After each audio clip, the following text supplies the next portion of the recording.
An exclusive 5 on Your Side investigation has uncovered new evidence tonight suggesting the government knew thousands may have been exposed to radiation from a leaking nuclear plant and did nothing. It's an investigation that's already reached the desks of 2 top Obama administration cabinet members. On Your Side Chief Investigator Regan broke this story just days ago. He joins us tonight with what he's found. Well, Danita, this is a 2004 government document that we've now obtained. And it describes in detail how more than 15,000 may have been exposed to radiation from a leaking nuclear plant.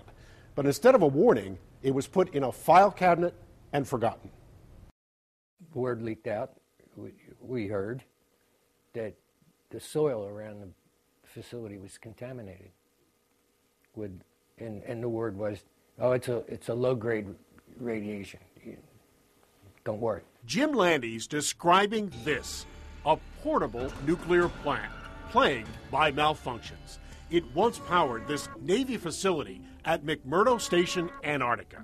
But Landy and other veterans we found across the country. I have no doubt that the plant played a role in my radiation exposure. No doubt at all. Now suspect we've lost so many. It caused their cancer. I started finding out about more people that were down there in my time frame that had died of cancer, have been is active cancer now diagnosed and are dying. Now we've obtained new evidence, and it suggests the government knew that the plant leaked radiation 7 years ago and did nothing to warn or protect veterans.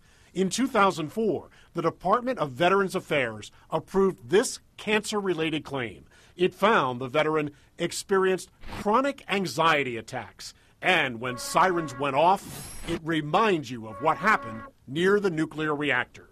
And it quoted the Navy's final operating report that found the water supply was contaminated. The plant's design failed to consider radioactive material that would make its way toward the men, and failed to realize the number of sources of radioactive material and hazards involved. The more I see what Channel 5's done on this, and the more that we explore what's happened at McMurdo and talk to the Defense Department and the Veterans Administration, the more troubled I am. As a result of our investigation, Senator Sherrod Brown sent this letter to Defense Secretary Robert Gates.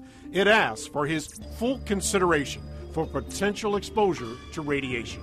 In the letter, Brown cites the same Navy report that also found 123 reports of radiation exposure above allowable limits and 41 cases of radiation levels in excess of 3 times normal levels. That's why I wrote to Secretary Gates. That's why I work with Channel 5 on this, and why we've been talking to General Shinseki, the Secretary of the VA, to make sure that number one, this doesn't happen again. Number two, we get to the bottom of it. Number three, we make whole people that we can in any way possible. Well, our original investigation found the nuclear plant was shut down 438 times because of malfunctions. It operated in the 1960s and 70s before it was finally too broken down to fix and was dismantled. And meanwhile, veterans who served at McMurdo and now have cancer are questioning why the VA denied their claims and failed to alert anyone of the risks. So what is the VA saying about this now? Well, tonight the VA acknowledged to me that this is an important issue. It's working to get the information that we asked for in our report. And we're going to stay on this important story. All right. Thank you, Ron. We'll be looking forward to it. Good job.